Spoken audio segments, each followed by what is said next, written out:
성경 말씀 마태복음 14장 22절로 33절까지입니다. 예수께서 즉시 제자들을 재촉하사 자기가 무리를 보내는 동안에 배를 타고 앞서 건너편으로 가게 하시고 무리를 보내신 후에 기도하러 따로 산에 올라가시니라. 저물매 거기 혼자 계시더니 배가 이미 육지에서 수울이나 떠나서 바람이 그스름으로 물결로 말미암아 고난을 당하더라. 밤 사경에 예수께서 바다 위로 걸어서 제자들에게 오시니 제자들이 그가 바다 위로 걸어오심을 보고 놀라 유령이라 하며 무서워하며 소리 지르거늘 예수께서 즉시 이르시되 안심하라 나니 두려워하지 말라. 베드로가 대답하여 이르되 주여 만일 주님이시거든 나를 명하사 무리로 오라 하소서 하니 오라 하시니 베드로가 배에서 내려 물리로 걸어서 예수께로 가되 바람을 보고 무서워 빠져가는지라 소리질러 이르되 주여 나를 구원하소서 하니 예수께서 즉시 손을 내밀어 그를 붙잡으시매 이르시되 믿음이 작은 자여 왜 의심하였느냐 하시고 배에 함께 오르매 바람이 그치는지라.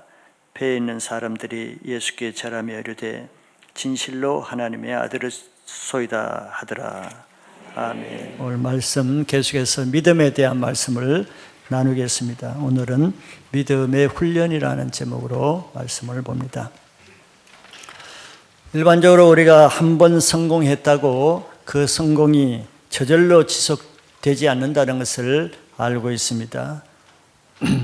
그것을 지키기 위해서는 성공할 때 노력한 것보다는 사실 더 많은 수고로 깨어있지 않으면 쉽지 않다는 것이죠. 왜냐하면 사람들은 뭘 이루기 위해서는 최선을 다하지만 이루고 나서는 마음이 풀어지고 교만해져서 그렇게 추락할 수가 있죠. 그래서 성공하는 것보다 더 중요한 것은 성공한 것을 끝까지 지키는 것이라고 할 수 있습니다. 이것이 신앙생활에도 같이 적용될 수 있다고 봅니다. 신앙생활도 한 번 큰 믿음을 가졌다고 해서 그 믿음이 저절로 지속되는 것은 아니잖아요. 기도를 통해서 어떤 사람은 큰 은사도 받고 능력도 받고 또 이런 치유도 체험하지만서도 그 믿음을 저절로 끝까지 지켜지지 않는다는 것도 우리가 잘 경험하고 있습니다. 한때의 그런 큰 믿음을 자랑하는 것보다는 현재 그 믿음을 지키고 있느냐 하는 것을 우리는 더 눈여겨보셔야 되죠. 오늘 본문처럼 우리가 살아가다 보면은 평안할 수만은 없습니다. 바람과 강풍 같은 환난 풍파가 있고 고통거리가 있고 가정이나 또 직장이나 개인적으로 많은 풍파가 있을 수가 있죠. 자, 이런 광풍은 그것을 이기는 방법이 여러 가지가 있겠지만 우리가 궁극적으로 이런 자기 문제를 해결하는 데는 큰 문제는 큰 믿음이 필요하다고 이렇게 말할 수가 있습니다. 오늘 본문 말씀은 바로 예수님께서 제자들에게 닥친 큰 환난 풍파를 통해서 오히려 믿음을 훈련하는 것을 볼 수 있어요. 그것은 무슨 뜻이겠습니까? 환난, 즉 풍랑과 큰 파도가 오는데 그걸 사람의 힘으로 어떻게 막아낼 수가 있어요? 불가능하죠. 그러니까 낙심하고 절망하고 인생을 포기하게 된단 말이에요. 자, 그런 때 어떻게 그런 문제를 해결하는가? 그것이 중요한데 예수님 바로 한마디로 말하면 큰 믿음만 있으면은 그런 환난 풍파 견디고 돌파할 수 있다는 것을 메시지로 보여주고 계십니다. 그래서 오늘 말씀을 통해서 우리 다 형편과 모양과 종류는 달라도 자기에게 주어지는 고민거리, 정말 밤잠을 자지 못하게 할 정도로 고통하는 절망적인 문제들, 또 자녀 문제든지 재정 문제든지 사업의 문제든지 또 아니면은 자기 개인의 건강의 문제든지 자기 힘으로 어쩔 수 없고 남도 도와줄 수 없는 문제들, 자, 이런 문제들을 통해서 그 문제를 해결하는 실제적인 믿음을 가지면은 그 문제가 해결된다는 것을 믿으시기 바랍니다. 그래서 오늘 말씀을 통해서 그러면 큰 믿음의 원리가 어떻게 해서 그런 믿음을 가질 수 있는지 또 그걸 한번 보면은 믿음을 가지는데 도움이 되겠죠. 그래서 오늘 말씀은 그런 말씀입니다. 이 말씀을 통해서 믿음을 가지고 절망적인 문제에서 돌파하고 다시 회복되는 역사가 있기를 바라겠습니다. 자, 먼저 예수님의 이런 믿음의 훈련을 위해서 예수님은 기도하는 시간을 먼저 가지세요. 본문에 보면은 예수님이 이제 많은 무리들이 와서 치유도 받고 병도 고치고 그리고 이제 저녁 때가 돼서는 이들이 배가 고프니까 예수님의 오병이어라는 그런 큰 기적을 행했어요. 예수님도 오병이어로 어떻게 다 먹이겠어요, 5,000명을. 근데 큰 기적을 일으켜서 5,000명을 먹이는 역사를 보여주셨단 말이죠. 이제 저녁 때가 되니까 이 사람들이 가야 되는데 갈 생각을 안 하니까 예수님이 이 무리들을 다 빨리 집에 돌아가라고 흩어 보내시는 동안에 제자들은 자, 내가 이들을 보내는 동안에 너희들은 빨리 배 타고 건너편으로 가라고 하셨어요. 예수님 계획이 있으시겠죠. 본인은 안 타시고 제자들만 태워서 이제 보내시는 거예요. 그리고 무리들을 보내고 나서 예수님은 어떻게 하셨어요? 혼자 산으로 올라가셨다 그랬어요. 뭐 산으로 왜 가셨는지는 우리가 알죠. 예수님 항상 산에 가는 것은 거의 기도하기 위해서 올라가시는 겁니다. 근데 예수님이 기도하러 가실 때 보면은 제자들과 함께 기도하러 가셨다는 내용은 잘 나오질 않아요. 항상 혼자 새벽에 새벽 기도하실 때도 혼자 가셨죠. 물론 제자들이 늦잠 자서 못 왔기 때문에 그런 것도 있어요. 기도를 못해서. 근데 혼자 가셨어. 산에도 또 혼자 가세요. 자, 그 큰 이유는 아무 것에도 방해받지 않고 사람에게 신경 쓰지 않고 오직 하나님 아버지야만 독대해서 하나님 말씀도 들으시고 하나님 보여주시는 환상도 보시고 또 예수님도 하나님께만 말씀하고 이렇게 하기 위해서 이제 혼자 기도하셨다고 볼 수 있습니다. 그럼 특별히 오늘 본문에서는 왜 제자들만 보내놓고 예수님도 보통 때는 같이 배 타고 가시는데 이때는 왜 안 가셨을까 생각해 볼 수 있죠. 그런 바로 목적이 계획이 있기 때문이에요. 무슨 계획이요? 제자들에게 믿음을 훈련시키는 기회를 갖기 위해서 그 훈련을 위해서 예수님은 기도하러 가신 거예요. 제자들을 이제 믿음으로 좀 무장시키기 위해서. 이와 같이 예수님은 아침 새벽부터 사실 타이트하게 분주하게 사역하시는데 예수님의 그 많은 사역 중에 가장 핵심적인 사역은 뭐 병 고치고 말씀 전하고 이것으로 볼 수 있지만 예수님에게 하루 일과 중 가장 핵심 사역은 그런 많은 일을 하는 것이 아닙니다. 그럼 뭐겠어요? 바로 기도하시는 겁니다. 왜냐하면 예수님은 하나님이 보여주시지 않고 말씀하시지 않는 것은 자기 힘으로 아무것도 할 수 없다 그랬잖아요. 그러니까 예수님은 늘 새벽에 첫 시간에 하나님께 나가서 오늘 하나님이 예수님을 통해서 뭘 하길 원하시는지 이걸 봐야만 하루로 일과를 시작할 수 있잖아요. 그러니까 아침부터 새벽부터 나가셔서 하나님과 교제하고 하나님 음성을 듣고 그날 하루 일과를 하기 위해서라도 기도가 먼저인 것이에요. 그래서 예수님께는 일보다 기도 중심, 자기 일보다 하나님 중심 이런 사역을 하신 것을 본을 보여준 겁니다. 근데 우리와 좀 차이가 있죠. 뭐 이렇게 하시는 분들도 있겠지만 우리는 대부분 우리도 뭐 교회도 섬기고 셀도 섬기고 하나님도 섬기지만서도 우리는 하나님을 섬기기는 섬기는데 100%는 아니죠. 즉 하나님이 하라는 것만 100% 하고 하나님의 뜻을 받아서만 하지 않은 때가 많죠. 그러니까 우리는 꼭 하나님은 100% 하나님 뜻대로만 안 해도 되니까 100% 꼭 기도해야 될 필요성을 못 느끼는 거예요. 그죠? 기도 안 해도 내가 할 일이니까. 기도 안 해도 나 찬양할 수 있잖아요. 기도 안 해도 나 오늘 셀 모임 인도할 수 있어요. 기도 안 하고도 전도 나갈 수 있잖아요. 기도 안 하고도 성경 공부 가르칠 수 있잖아요. 못하는 거 아니죠. 심지어는 기도 안 하고도 설교도 할 수 있어요. 그러나 100% 하나님 뜻대로는 아닐 수가 있다는 거죠. 그게 나쁘다는 것이 아니고. 그런데 예수님은 달라요. 예수님은 100% 하나님 뜻대로만 사역하셔야 되기 때문에 기도하지 않을 수도 없어요. 않을 수가 없어요. 우리는 기도하지 않고도 할 수 있는데 예수님은 그렇게 할 수가 없어요. 그게 우리와 차이죠.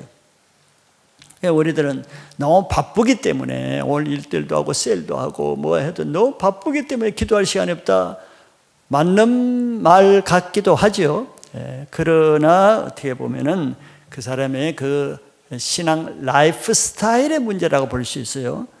그런 사람은 일이 바빠서 기도를 못하는 것이라기보다 자기 라이프 스타일이 일 중심이고 하나님 중심이 아니기 때문에 기도를 못한다고 이렇게 말할 수가 있는 거예요. 하나님 중심이라는 건 기도 안 할 수가 없어요. 일이 아무리 많아도 기도 먼저 해야 돼. 근데 일 중심인 사람은 기도가 먼저가 아니에요. 바쁘고 할 일 많고 이것도 해야 되고 저것도 해야 되는 게 일 중심이에요. 그래서 늘 기도는 뒤처지는 거죠. 그런데 실제로 예수님은 뭐 여러분들도 바쁘지만 예수님의 사역을 보시면은 우리보다 훨씬 더 바쁩니다. 새벽부터 잠시 쉴 시간이 없어요. 저녁까지 타이트한 시간을 보내요. 그럼에도 예수님은 기도가 최우선입니다. 그렇게 하루 타이트하게 보내고 나서도 그 다음날 너무 피곤하니까 시다. 그 다음날도 여지없이 새벽 미명에 기도하셔요. 그리고 하루 일과 오늘 너무 힘들게 살겠다 해도 또 저녁엔 기도하러 산으로 가셔. 예수님은 자기 뜻대로 사역하지 않고 자기 뜻대로 일하지 않고 하나님 뜻대로만 해야 되기 때문에 기도의 우선권, 기도의 절대성을 가지고 할 수밖에 없는 거예요. 우리가 이렇게 일 중심으로 하면 일은 뭐 많이 할 줄 몰라요. 할 수 있을지도 몰라요. 그런데 일 중심으로 하면은 하나님의 뜻대로 하는 일은 얼마가 될지 몰라요. 어떻게 보면 하나도 없을 수가 있어요. 심하게 말하면. 일 중심으로 살면 그리고 피곤해요. 지쳐요. 기쁨과 재미가 없어요. 일로 하니까. 의무적으로 하니까. 그러나 하나님 중심으로 살면은 기도 중심으로 삶을 살면은 내가 하는 것이 아니기 때문에 하나님이 힘을 주십니다. 하나님. 그래서 기뻐요. 힘이 나요. 예수님이 사마리아 여인을 만나서 식사도 안 하셨는데 제자들이 와보니까 식사한 것처럼 아주 에너지가 넘쳤잖아요. 너희들은 너희가 알지 못하는 양식이 있는데 그 양식이 하나님의 뜻을 행하는 것이라 그랬단 말이에요. 이게 일을 많이 하는 것보다 더 중요한 것은 그 일이 얼마나 하나님의 뜻인가가 더 중요한 거죠. 이걸 우리에게 본을 보여주신 겁니다. 그러니까 하나님의 뜻대로 살기 위해서는 기도해야 되는 거예요. 지금 제자들을 어떻게 보면 위험한 지경에 보낸 거거든요. 이걸 위해서 기도하는 거예요. 하나님의 뜻이 무엇인지, 하나님 어떻게 훈련하기 원하시는지. 예수님도 본인이 임의로 자기 뜻대로 생각대로 하지 않고 하나님의 뜻대로 제자들을 믿음 훈련하기 위해서 산에 가서 기도하시는 거예요. 정말 중요한 일이라 그러면 일을 먼저 할 것이 아니라 기도를 먼저 하는 신앙이 되시길 바랍니다. 이제 본론에 들어와서 그럼 믿음의 원리, 예수님이 원하시는 것은 이런 강풍을 통해서 제자들을 그냥 고생 한번 시켜보자 이게 아니죠. 그냥 고생만 하는 것은 별 유익이 없어요. 이런 역경을 통해서 제자들에게 믿음의 원리를 한번 교육해야겠다 이런 계획을 가지시고 하시는 거예요. 왜 이런 큰 강풍은 믿음으로만 해결할 수 있기 때문에 이때는 딴 거 필요 없잖아요.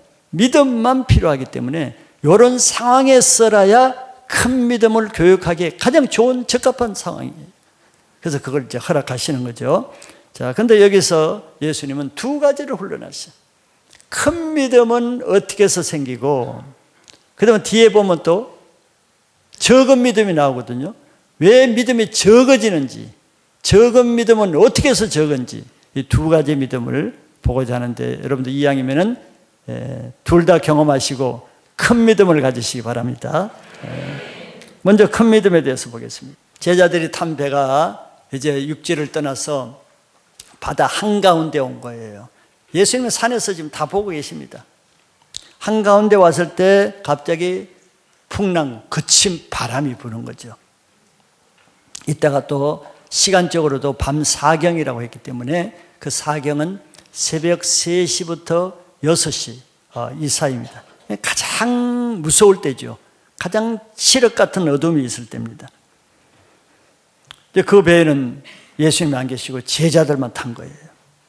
그런데 이 제자 중에는 이 갈릴리 바다에서 한 30년가량 고기 잡으면서 이 바다에서 뼈가 자란 이런 제자들이 반수는 될 것입니다. 많이 있어요. 하나님의 시험은 이렇게 자기가 잘하는 익숙한 것을 통해서 시험할 때가 많습니다. 그래야 자기 한계를 느끼니까. 그런데 이 어부들이 많은 이들에게 믿음의 훈련을 어부들이 익숙하게 자신감 있는 이 바다야 내가 뭐 수십 년째 내가 배 타고 아는 바다다.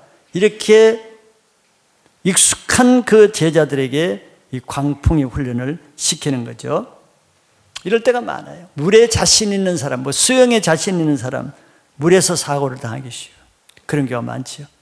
산에 자신 있는 사람, 산을 잘 타는 사람, 산에서 위험을 당하기도 합니다. 자기가 자신 있는 것에서. 지금 제자들이 그런 모습이에요.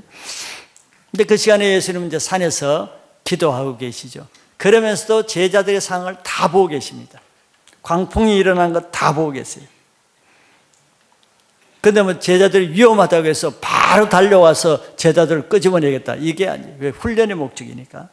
그래서 시간 타이밍을 조절해서 최고의 강풍, 최고의 위험한 지경, 아주 환란 풍파가 극도에 달했을 때, 그때 예수님이 이제 내려오시는 거죠. 훈련하기 위해서 내려오시는데, 이때는 예수님이 성경에서 딱 한 번 나오는 물 위로 걸어서 오세요. 물 위로. 놀랍죠. 우리는 이미 지식을 아니까 뭐 그랬지, 그거 다 알고 있어 이렇게 하지만 한번 생각해 보세요. 어떻게 물 위로 걸으시냐 말이죠. 예수님이 바다를 창조하셨잖아요. 그러니까 자기가 창조하신 이 피조물, 바다, 물을 밟고 걸어오는 거예요. 이게 예수님의 능력입니다. 예수님께는 광풍이 아무 문제가 되지 않죠. 광풍을 밟고 오시는데 예수님께 뭐가 문제가 되겠어요? 그런데 이 제자들은 예수님 이제 광풍이니까 뭐 시야가 잘 안 보였겠죠. 걸어오는 예수님을 보고 더 큰 두려움이 생겼어요. 왜냐하면 유령이라고 했어요. 유령. 여러분, 가장 큰 두려움은 뭔 줄 압니까? 영적인 두려움이에요. 여러분들 뭐 영화나 이런 데 제일 뭐가 무서워요? 처녀 귀신 나올 때 막 무섭죠. 영적이잖아요. 영적인 이 두려움이 가장 큰 두려움입니다. 왜? 두려움은 사탄이 주는 거거든요. 이런 두려움의 문제를 이기지 못하면은 이제 절망하고 낙심하고 이제 패배하는 것이죠.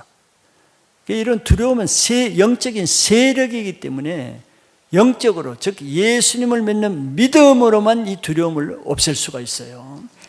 그러지 않으면 이 두려움이 안 없어지죠. 그러니까 뭐 공황장애 걸리고 우울증 걸리고 막 그러잖아요. 그 두려움 때문에. 그래서 예수님이 제자들이 가까이 걸어오셔서 막 두려우고 난리가 난 거죠. 살려달라고. 그때 예수님이 오셔서 제일 처음 뭘 하십니까? 뭘 하세요? 말씀을 보냈어요. 말씀을. 우리 지금 믿음 시리즈 다 보셨죠? 그 지나간 것 많이 잊어버렸죠? 그래도 한번 기억해 보세요. 믿음 시리즈에 적용을 해보면 말씀을 보내십니다. 먼저 말씀을. 뭐 손을 내밀거나 그런 것이 아니고 말씀을 보내시는데 무슨 말씀을 보내셨어요? 예, 딱 한마디. 안심하라, 나니 두려워하지 말라. 지금 안심이 안 되잖아요. 두렵죠. 막 불안하고 두려운데 이걸 이기는 말씀을 정확하게 주시는 거예요. 제자들의 상황에 안심하라, 내니 두려워하지 말라. 유령이라고 생각했으니까. 근데 이 말씀을 배에 있는 모든 제자들이 다 똑같이 들었겠죠? 똑같은 상황에서 예수님의 똑같은 말씀을 들은 거예요. 여러분들도 여기 지금 똑같은 장소에서 똑같은 말씀을 듣잖아요. 그렇죠? 근데 그 듣는 방식, 받아들이는 정도, 방법은 다 다르죠? 다 같은가 보죠? 다 달라요. 근데 이 중에 그 여러 제자 중에 베드로가 이 말씀을 특별하게 받은 거예요. 똑같이 안심하라, 너네 두려워하지 말라 그랬는데 베드로만 우리말로 하면은 어떻게 들었어요? 영으로 들었단 말이죠. 왜 요한복음 6장 63절에 내 말은 영이요 생명이라고 그랬단 말이죠. 지금 예수님 말씀이잖아요. 그러니까 베드로가 내니 두려워하지 말라. 아니, 처음에 안심하라는 말씀을 들었을 때 이걸 영어로 들으면 어떻게 되겠어요? 지금 막 불안하고 막 그러잖아요. 그죠? 죽을까봐. 근데 안심하라는 예수님의 말씀을 영어로 들으면 어떻게 돼? 안심이 들어오잖아요. 평안이 들어오잖아요. 불안한 것이 없어지죠? 그런 경험들이 있으시죠? 이게 말씀을 믿음으로 영어로 들으면은 말씀에 내가 역사하잖아요. 그럼 말씀의 역사하면 말씀 그대로 내 안에 이루어지죠. 이게 믿음이 역사하는 것이고 이걸 우리는 말씀을 영어로 육으로 듣지 않고 영어로 듣는다고 말하는 거예요. 그런데 베드로는 이 똑같은 상황에서 안심하라 했더니 안심이 되는 거예요. 이게 기적이라면 이게 믿음의 놀라운 능력이죠. 여러분들도 예배 때 무슨 말씀을 들을 때 말씀이 콱 꽂히면서 내게 들으면서 시원해지고 자유롭게 되는 경우가 있으시죠? 베드로와 마찬가지예요. 그리고 나서 내니 두려워하지 말라. 자, 두려워하지 말아야 될 근거, 이유를 예수님 설명하는 거예요. 왜 두려워하지 않느냐? 그냥 두려워하지 않고 나니까, 하나님의 아들인 나니까, 내니 두려워하지 말라는 말씀을 영어로 들으면 어떻게 되겠어요? 두려움이 딱 없어지는 거죠. 지금 굉장히 두렵잖아요. 강포에 물에 빠질 것 같고 방금 막 죽을 것 같은데 저 내니 두려워하지 말라는 말씀, 예수님 말씀이 딱 들리면은 두려움이 순식간에 없어져. 믿으세요? 이게 실제적인 말씀의 능력이잖아요. 근데 이것이 베드로에게 나타났단 말이에요. 사실은 다른 제자들도 다 그래야 되는데 똑같은 말씀이니까. 근데 다른 제자들은 아닌 것 같고 오직 그 중에 베드로만 그 말씀이 영으로 들리면서 마음에 평안이 들어오면서 그동안 죽을 것 같았던 그 두려움이 싹 사라졌어요. 자, 사라지는 것으로 끝날까요? 그러지 않죠. 두려움이 없어지고 불안이 없어지면서 사라지면서 베드로에게 뭐가 들어오는가? 자, 믿음은 들음에서 나고 들음은 그리스도의 말씀으로 말미암다 그랬죠. 그리스도의 말씀으로 말미암다. 그리스도의 지금 예수님 말씀이잖아요. 말씀을 들을 때 베드로에게 뭐가 생겼어요? 믿음이 생긴 거죠. 믿음 시리즈 앞에 있는 것을 쭉 여러분들이 연결해서 생각하시면 이해가 쉽습니다. 그래서 지금 두려운데 반대로 이제는 담대한 믿음이 생겨버리는 거예요. 이게 기적이잖아요. 그리고 예수님이 물 위로 걸어오시는 것을 봤죠. 물 위로 걸어오시는 것을 제자들이 좀 눈으로 보죠. 믿음은 보는 거, 바라는 것이 실상이잖아요. 그게 지금 베드로가 예수님이 물 위로 걸어온 것을 보잖아요. 자, 보니까 볼 때 말씀으로 믿음이 들어왔는데 어떤 믿음이 들어왔느냐? 예수님이 물 위로 걸어오는 것을 바라봤더니 자기도 물 위로 걸을 수 있겠다는 믿음이 들어온 거예요. 이게 믿음의 원리입니다. 이해가 되시죠? 이 믿음의 원리. 지금 예수님이 이걸 가르쳐주기 위해서 실습, 연습, 훈련하시는 거예요. 그래서 또 베드로가 이 믿음의 원리, 말씀의 원리를 잘 알고 있는 거예요. 베드로니까 이런 믿음의 훈련이 되는 거예요. 말씀의 원리도 알고 믿음의 원리를 아니까. 그러니까 베드로가 뭐라고 얘기하는가 보세요. 28절에 베드로가 대답하여 이르되 주여 만일 주님이시거든 나를 명하사 무리로 오라 하소서 하니. 이게 놀라운 말씀입니다. 이건 사실 상황에는 맞지 않아요. 엉뚱한 말이에요. 조금 이상한 말이에요. 지금 생사가 달려가서 지금 제자들이 다 살려달라고 빨리 광풍 거치게 하려는 게 상식이죠.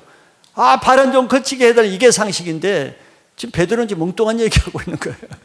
상황에 맞지 않게. 그런데 저 말이 놀라운 말이에요. 베드로는 지금 예수님께 뭘 요구한 거예요? 뭘 요구한 것 같아요?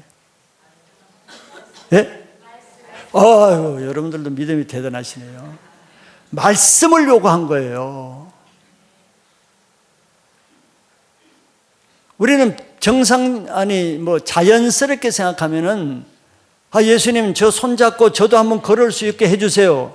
이게 자연스럽지 않아요? 저도 예수님 옆에서 같이 좀 걸어볼 수 있게 해주세요. 이게 정상이잖아요.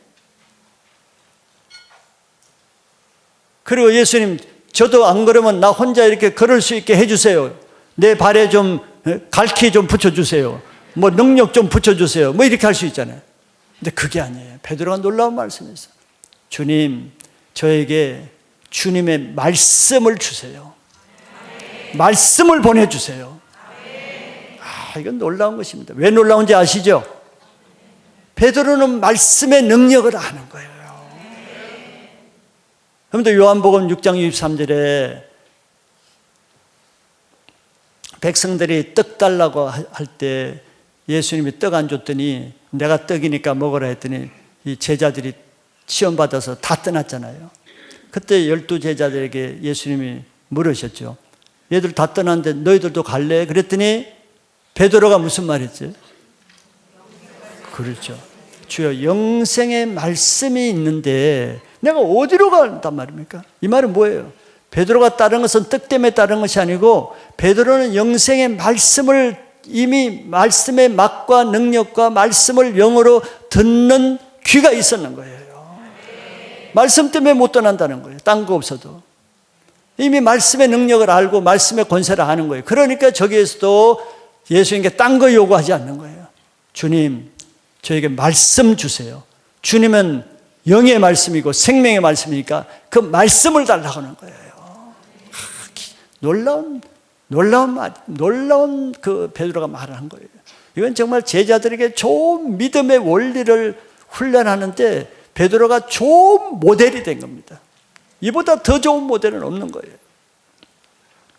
나를 명하사, 명하는 것도 말이잖아요. 나를 명령하는 말로 무리로 오라 하소서, 하소서가 말이잖아요. 무리로 오라고 하는 말씀을 보내달라는 거예요. 자기는 딴 거 안 믿고 주님이 그 말씀하시면 나는 그 말씀을 믿으니까 말씀만 보내주시면 됩니다. 이런 뜻이에요. 큰 믿음이죠. 대단한 믿음이에요. 다른 제자들은 지금 이런데 관심 없잖아요. 지금 자기 살기에 바빠가지고 그냥 풍랑만 빨리 잠잠해질 걸 바라고 또 공포에 지금 찔려 있는데 베드로가 지금 딴짓하고 있잖아요. 지금 빨리 광풍을 외렸는데 딴짓하고 있으니까 이게 아마 베드로가 정상적으로 안 보였겠죠. 그들로서는 엄두를 못 낼 믿음이죠.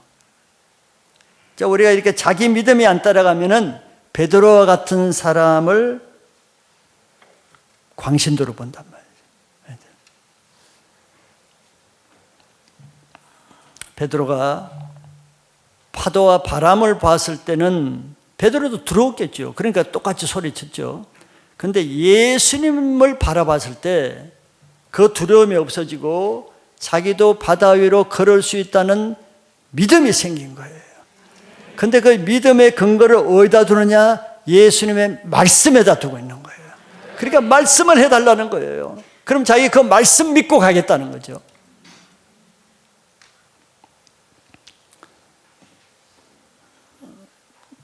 예수님은 참 이 베드로를 보고 너무 기특해 하셨을 것 같아요. 베드로가 실수도 많지만 정말 베드로가 뭔가 다르다는 것을 아마 아시고 마음이 굉장히 기뻤을 것 같아요. 어떻게 이 친구가 이런 믿음을 가지고 있었는가? 어떻게 이 말씀을 이렇게 잘 이해하는가? 아마 놀랐을 것 같아요. 그래서 그 믿음을, 베드로의 믿음을 보시고 예수님이 그대로 딱 한마디 했어요. 그래, 와봐. 오라 그랬어요. 오라. 딱 한마디. 오라 그랬어요. 근데 오라는 이 말씀이 예수님 말씀이잖아요. 예수님 말씀은 영이요 생명이잖아요. 이걸 믿느냐 안 믿느냐는 이제 우리에게 달린 거예요. 우리 몫이. 이걸 믿으면은 믿음의 능력이 나타나고 못 믿으면은 안 나타나고 그런 거죠. 그래서 베드로는 예수님 말씀, 오라는 말씀을 그대로 믿고 배에서 발을 디뎌서 바다로 발 디뎌서 나간 겁니다. 이거 쉽지 않죠. 믿음 없으면 지금 풍랑이 일고 그런데 빠지잖아요. 베드로의 믿음은 대단한 거. 뭘 믿었어요? 예수님 말씀을 믿었어요. 말씀을 믿고 과감하게 발을 디디고 바다로 뛰어내려서 걸었더니 걸어지는 거예요. 놀랍죠? 베드로가 파도 물리로 그런 것이 아니죠. 예수님의 말씀을 믿는 그 말씀 위로 그런 것입니다. 그러니까 예수님 말씀을 믿는 그 믿음이 베드로를 물리로 걸어가게 하는 능력을 준 거죠. 이런 믿음 가지고 싶죠? 끝나고 한강에 가서 한번 해보세요. 그러나 살아 돌아오시기 바랍니다.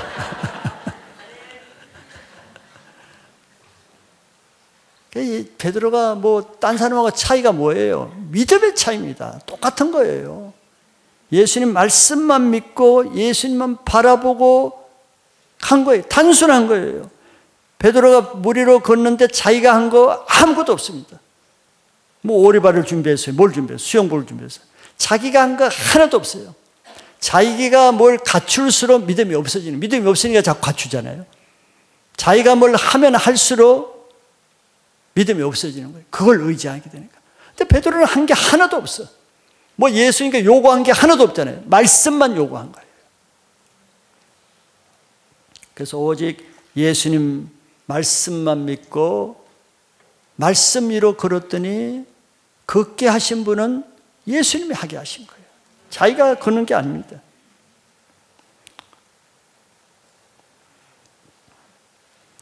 베드로가 입을 크게, 믿음의 입을 크게 열 때 예수님도 그 입을 크게 채우죠. 이거는 진짜 큰 믿음 아니에요? 입을 이보다 더 크게 어떻게 열겠어요? 광풍이 일어나는 바다를 걷는다? 이거는 입을 열 수 있는 크기가 아니에요. 베드로니까 가능하지. 그런데 그런 큰 입을 열었는데도 예수님은 큰 입을 연 그대로 다 채워주시잖아요. 그 믿음의 크기만큼 예수님 우리를 상대해 주는 거예요. 믿음이 크게 열면은 크게 상대해 주시고, 믿음이 적으면은 또 크게 맞춰서 상대해 주시는 거죠. 이런 기적은 베드로만 할 수 있는 것이 아니고 누구든지 예수님의 말씀을 믿는 사람은 다 할 수 있기 때문에 이걸 성경에 기록한 거예요. 그래 우리가 큰 환난 풍파가 있으면은 염려하고 걱정이 되지만서도 이 말씀을 듣고 믿음을, 예수님이 주시는 말씀 한마디. 그러니까 예수님은 주일날도 말씀 주시죠. 금요일날도 말씀 주시죠. 새벽 예배 때도 말씀 주시죠. 말씀을 주시는 이유는 믿음을 갖게 하기 위해서거든요. 믿음은 들음으로서 나니까.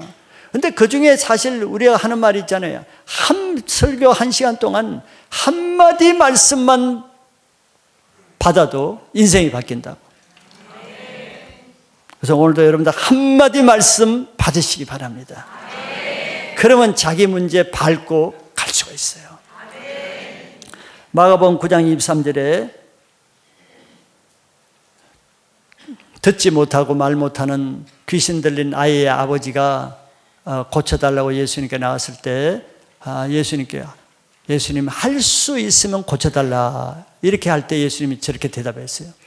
예수께서 이르시되 할 수 있거든이 무슨 말이냐, 믿는 자들에게는 능히 하지 못할 일이 없느니라 하시니 그랬어요. 자, 믿는 자들에게는 능히 하지 못할 일이 없다 그런 것은 우리가 뭐 문제가 커서 문제가 아니라는 거예요.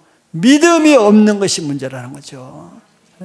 그러니까 이 문제가 너무 힘들어요. 이게 문제가 아니고 너 그 힘든 그 문제를 해결할 만한 믿음이 안 따라가니까 네가 힘드는 거다 이런 뜻이에요.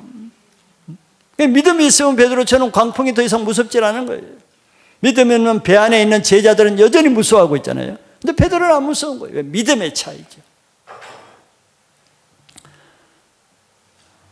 예수님이 제자들 앞에서 도와주는 방법도 여러 가지가 있겠지만 왜 물 위로 걸어오시는 방법을 하시겠어요? 제자들이 그걸 보여주시기 위해서거든. 물 위로 걸어오는 것을 보여주시는 것은 다시 말하지만 믿음은 바라보는 것을 통해서 주어지거든요. 그런데 예수님이 물 위로 걸어오는 것을 베드로가 봤을 때 베드로는 나도 그럴 수 있겠다는 믿음이 생겼고 나머지 제자들은 그것을 보고도 믿음이 안 생겼잖아요. 이게 실제거든. 똑같은 말씀을 듣고 똑같은 상황을 경험해도 그것을 믿음으로 받는 사람이 있고 믿음으로 받지 않는 사람의 차이가 있는 거예요. 우리는 좋은 편을 택해야죠. 믿음 편을 택하시길 바라요. 베드로는 이렇게 예수님 나중에 수제자가 됐잖아요. 그럴 만한 거예요. 만약에, 내가 이거 만약입니다. 만약은 없지만 사실은 만약에 여기 예수님 좀 훈련하시려고 그러는데 예수님 하시는 것은 100% 다 이루어져요. 근데 만약에 그래서 훈련하시려고 그러는데 예수님이 걸어와도 아무도 뭐 자기를 맨날 유령이라고 보고 내가 내니 안심하라 해도 아무도 안심도 안 하고 나니 두려워하지 말라 해도 계속 두려워하고 너 무리로 한번 걸어와봐도 배 안에서 꼼짝도 안 하고 그 훈련 되겠어요? 오늘 훈련 안 되겠다. 야, 너희들 안 되겠다. 아무 훈련도 안 되는 거예요. 그러니까 믿음에 대해서 아무것도 못 배우는 거예요. 그렇잖아요. 그런데 너무 감사한 게 뭐예요? 베드로가 있었다는 거예요. 베드로마저 없었으면 훈련 무산될 뻔했어요. 그런데 베드로가 맞장구를 치니까 반응을 하니까 베드로 한 사람 때문에 나머지 모든 제자들이 믿음에 대한 놀라운 것을 배웠잖아요. 네. 여러분들 그런 사람이 되시기 바랍니다. 네. 이제 두 번째는 실패한 경우, 즉 작은 믿음에 대해서도 봅니다. 이게 다 중요한 거예요. 실패한 것이 나쁜 게 아니고 실패한 것이 어떻게 보면 더 좋은 것일 수 있어요. 왜? 어떻게 하면 믿음이 없어지는지, 어떻게 하면 큰 믿음이 적게 되어버리는지 이걸 배우는 좋은 기회란 말이죠. 그래서 베드로가 물 위로 걸어갈 때는 다른 것을 안 보고 예수님만 바라보고 갔어요. 그리고 머리에는 예수님 말씀만 믿고 가서 오라는 말씀만 믿고 그랬더니 물 위로 걸어진 거예요. 그 믿음을 끝까지 지켰어야 되는데 우리도 끝까지 가는 사람 많지가 않아요. 베드로만 그런 게 아닙니다. 그런데 이제 끝까지 못 가게 하는 것이 역시 문제, 상황이죠. 상황. 베드로가 걸어가는데 잘 걸어가다가 바람을 본 거예요. 예수님 바라보는 그 눈을 떼어가지고 예수님 바라봐야 되는데 옆으로 살짝 봐서 바람을 쳐다본 거예요. 바람을. 광풍이죠. 근데 바람을 바라보는 순간 자기 몸이 그냥 물속으로 빠져들어가는 경험을 했어요. 놀라운 경험을 한 거죠. 이 경험은 굉장히 중요한 것입니다. 실물로 경험했으니까. 물에 바람이 불어오면서 두려움이 들어오잖아요. 그죠? 두려움이 들어오면서 의심이 들어오죠. 빠질 것 같은데 라는 의심이 들어오는 거예요. 그런 의심이 들어오는 순간 믿음이 없어져 버려요. 믿음이 없어지는 순간 자기가 물에 빠져들어갔어요. 이게 지금 영적 원리예요. 믿음의 원리, 불신의 원리. 그러니까 믿음과 의심이라는 것은 한순간의 차이예요. 한순간의 차이인데 결과는 생명과 죽음의 차이가 나는 거죠. 이게 믿음의 차이입니다. 믿음이 있으면 살고 믿음 없으면 그냥 죽음으로 내리닫는 거예요. 절망과 낙심과 파멸로 그러잖아요. 우리가 문제 속에. 그러니까 아무리 큰 믿음을 경험하고 믿음을 가졌다 할지라도 저절로 유지되는 것이 아니고 의심이 들어오는 순간 믿음이 없어진다는 거, 이게 믿음의 원리예요. 근데 의심은 어떻게 들어와죠? 잘 보여주죠. 바람 때문에 들어온 거예요. 바람은 뭡니까? 우리의 문제잖아요. 광풍을 일으키는 원인, 문제, 사건. 이 바람을 통해서 두려움이 들어왔단 말이에요. 두려움이 들어오니까 믿음이 사라지죠. 믿음이 사라지니까 예수님의 능력이 사라져버렸어요. 자, 우리도 뭐 수련회 때나 이런 예배 때 예배 말씀이 영어로 들리면은 믿음이 막 들어오죠. 아, 이제 뭐 자녀 문제라든지 뭐 이런 재정 문제라든지 이게 걱정거시으로 수심에 가득해서 왔는데 말씀을 들을 때 그것이 싹 날아가면서 시원해지면서 걱정거심이 사라지는 경험 있으시죠? 네, 그런 거예요. 믿음이 들으면 그것이 들어가.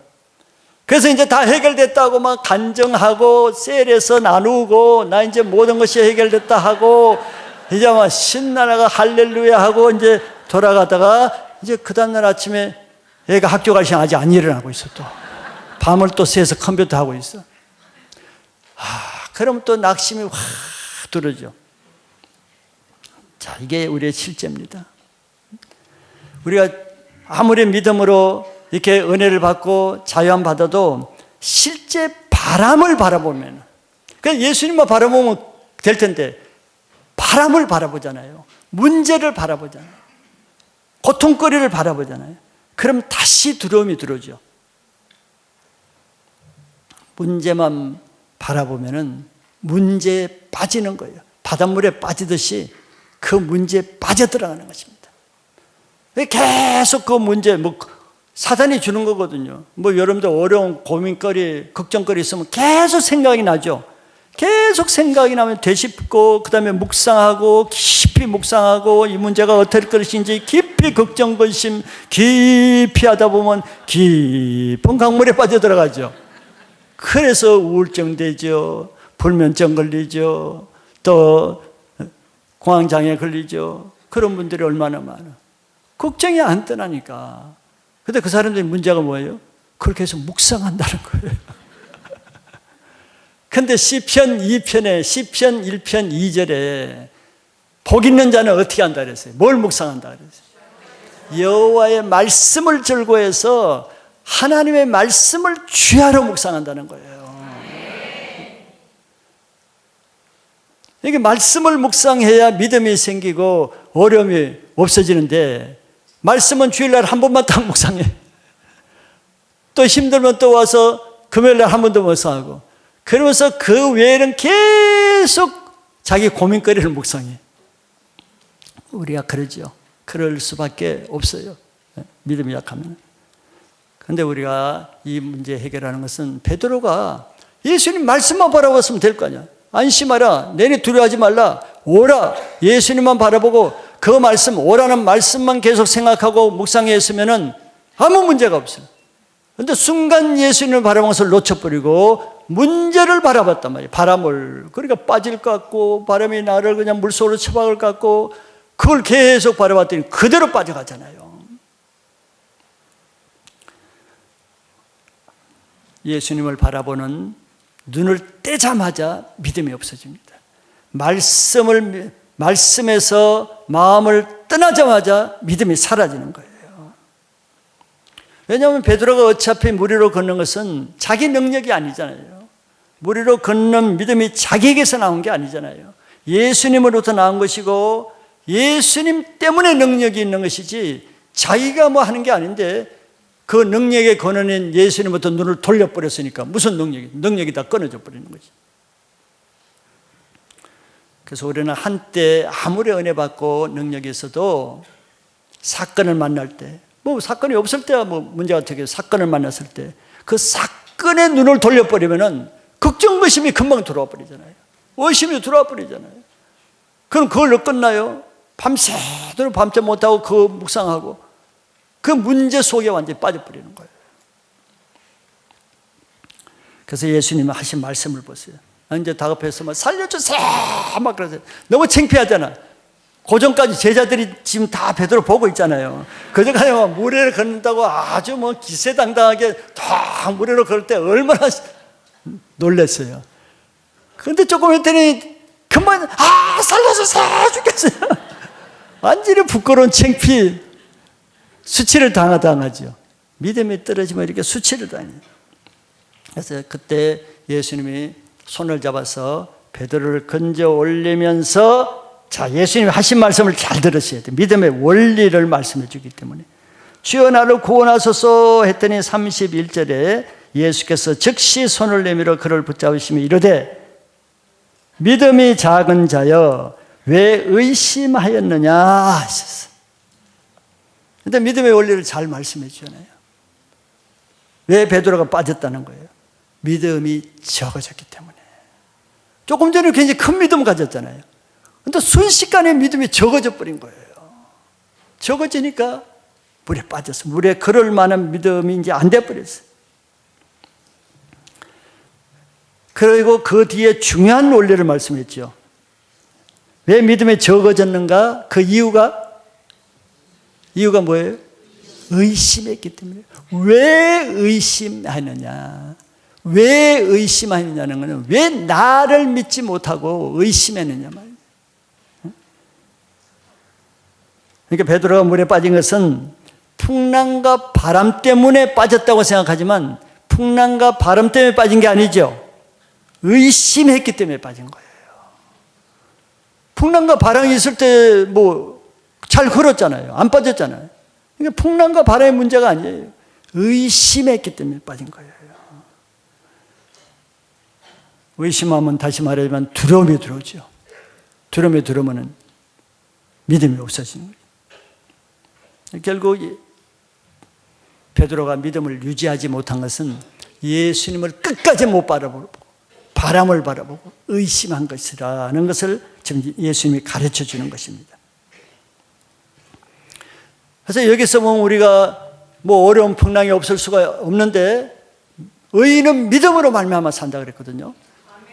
그러니까 의인은 끝까지 믿음에서 믿음에 이르게 하는, 로마서는 또 그렇게 말해요.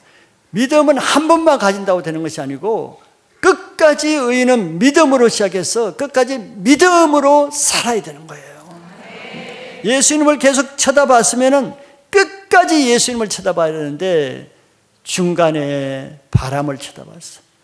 자녀 하는 행동을 보니까 또 막 화가 치밀고, 현실적으로 돈이 없는 것을 보니까 이 먹고 살기가 어렵다는 걱정이 들어오고, 내 건강을 보니까 계속 나아질 것은 아무리 다 죽겠다는 염려가 들어오고, 그걸 들어오면은 그게 잡히는 거예요, 실제로. 성경에 보면 내 두려워하는 것이 임한다 그랬거든요. 내가 두려워하면 그 두려움이 하는 그것이 내게 임한다는 거예요. 그 세력에 잡히기 때문에. 그러니까 베드로가 큰 믿음에서 적은 믿음으로 추락한 것은 의심 때문이다고 예수님이 이유를 잘 설명해 주셨어요.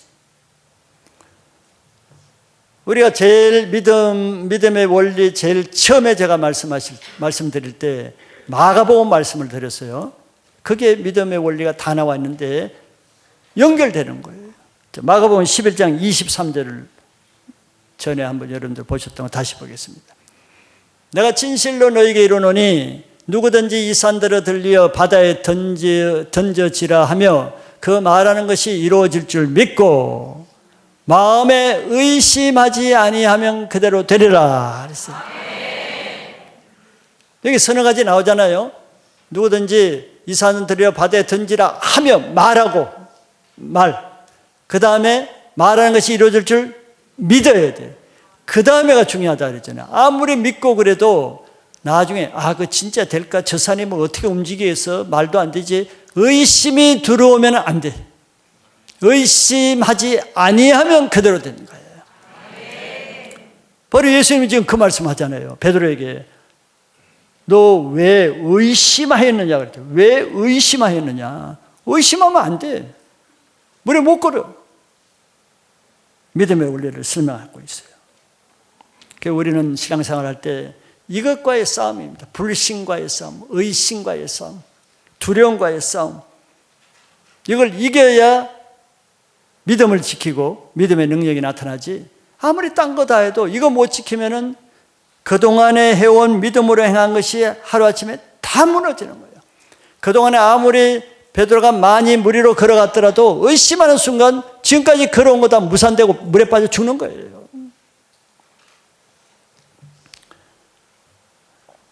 배 안에 있는 제자들이 더 놀랬겠죠. 늠름하게 걸었는데 갑자기 빠져들어가니까 그 제자들도 믿음이 무엇인지 어떻게 저럴 수가 있는가. 저 능력 있게 물 걷는 사람이 순식간에 저게 빠질 수도 있구나. 믿음의 원리에 대해서 아주 중요한 것을 배웠을 거예요. 예수님께서 이제 훈련을 다 마쳤죠. 마치고 물에 빠져가는 베드로를 건져 올려가지고 같이 물 위로 걸어서 배 안으로 같이 이제 들어갔습니다. 이제 모든 훈련을 끝났어. 상황 끝. 자, 상황 끝났어, 이제는. 끝났을 때 어떤 일이 일어났어요? 바람이 그쳤더라. 바람이 왜 그쳤어요? 네? 그렇지. 여러분들 너무 잘 알아서 묻는 맛이 안 나네. 훈련 끝났잖아요, 이제. 훈련. 바람이 왜 불었어요? 훈련시키기 위해서 바람 불었잖아요. 이제 훈련 교육 끝났잖아. 바람 필요했어요? 필요 없으니까 이제 바람 가버리는 거예요. 무슨 뜻이겠어요? 자, 우리에게 이해할 수 없는 가정과 직장과 사업에 건강에 말할 수 없는 풍랑 역경이 있어요. 근데 그걸 인간적으로 보면 왜 나에게만 이런 일이 있고 왜 나만 이렇게 신앙했는데 힘든 일이 있는가, 이렇게 보면 그거는 좋은 방법이 아니에요. 그렇게 해서는 해결 방법이 안 나와요. 하나님은 이 세상에 일어나는 모든 것을 다 알고 계시죠. 그리고 하나님이 허락하지 않으면 참새 한 마리도 떨어지는 거 있을 수 없습니다. 다 하나님이 아시고 허락하는 거예요. 그런 관점으로 봐야 되겠죠. 하나님, 왜 나에게 이 감당하기 너무 힘드는 이런 어려움을 왜 주십니까? 딴 사람은 나같이 신앙을 잘 못해도 어려움 없이 잘 하는 것 같은데, 나는 딴 사람보다 신앙 잘 하는 것 같은데 유난히 어려움은 왜 많이 있습니까? 이해가 안 되잖아요. 하나님 관점에서 안 보면은 이제 실족하고 피의식으로 이제 신앙을 넘어지게 됩니다. 그러잖아요. 하나님에 대한 원망 불평으로. 근데 그걸 하나님 편에서 바라보면은 제자들 지금 뭐 물에 빠져 죽기 위해서 강풍을 준 거예요? 아니잖아요. 제자들을 더 믿음을 강하게 하기 위해서, 제자들을 세우기 위해서 지금 강풍 주는 거죠. 마찬가지로 우리에게도 하나님이 하시는 데는 뜻이 있으니까, 내가 신앙을 이렇게 잘하는데도 왜 환난이 있겠어요? 더 좋은 신앙이 되고 더 좋은 믿음을 갖기 위해서 훈련시키는 거라 말이죠. 그래서 감당치 못할 시험도 안 주시고, 좀 시험이 너무 심하면 피할 길도 주신다 그러잖아요. 그래서 우리도 이런 믿음의 훈련의 기회다. 여러분을 통해서 내가 예수님만 바라보고 말씀만 바라보고 믿음으로 내가 도전하리라. 이제 그렇게 하면은 내가 믿음 훈련을 잘 받고 나면 어떻게 되겠어요? 바람이 사라지겠죠? 환난 풍파 사라지겠죠? 이제 훈련 다 받는데 필요 없잖아요. 그렇게 되는 거예요. 예수님 믿음의 원리에 대해서 아주 현장감 있는 현장 교육을 시킨 겁니다. 제자들은 베드로를 통해서 아주 값진 훈련을 대신 받죠. 자기들은 믿음이 없었지만 베드로를 통해서 어떻게 하면 큰 믿음이 되고 저 큰 믿음이 어떻게 해서 사라져서 쪼그라들어서 적은 믿음이 되는지 아주 적나라하게 본 거예요. 특히 당사자인 베드로는 어떻게 했어요? 베드로야말로 평생 이 믿음의 훈련을, 믿음의 원리를 잊을 수 있겠어요? 뼛속 깊이 뼛속 깊이 새겨졌을 거예요. 믿음이 정말 얼마나 중요한가. 이런 놀라운 광경을 본 배 안에 있는 사람도 이제 그것을 보고 나서 예수님께 나와서 절하면서 한마디 했죠. 진실로 하나님의 아들이소이다. 예수님이 행하는 기적의 모든 목적은 그로 인해서 예수님이 하나님의 아들이시라는 것을 믿게 하기 위해서라 그랬어요. 뭐 기적 행하는 그 자체가 목적이 아니에요. 그걸 통해서 예수님이 하나님의 아들이라는 것을 믿게 하기 위해서인데 여기 제자들이 이 기적을 보고 이런 고백을 했잖아요. 진실로 하나님의 아들이소이다. 자, 오늘 이 말씀을 통해서 베드로의 큰 믿음이 말씀을 믿음으로 예수님만 바라볼 때 큰 믿음이 주어지고 또 반대로 아무리 큰 믿음이라도 바람이라는 사건을 바라볼 때 믿음이 추락해서 물에 빠진다는 이런 아주 큰 원리를 우리에게 가르쳐 준 것은 이 광풍 사건은 굉장히 믿음의 원리에는 아주 실제적인 적용이 잘 되는 좋은 이 말씀이라고 할 수 있습니다. 그래서 처음 믿음을 끝까지 지키는 것이 어렵지 않다는 것도 보여주죠. 그러니까 끝까지 계속 어떻게 해야 되겠어요?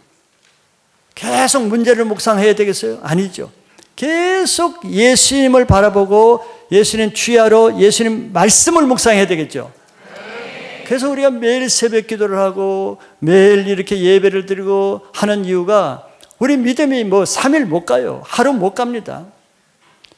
그러니까 매일 묵상을 하려고 그러면은 주야로 율법을 묵상하기 위해서는 어떻게 해야 되겠습니까? 여러분 다 뭐 시간이 바쁜 사람이잖아요.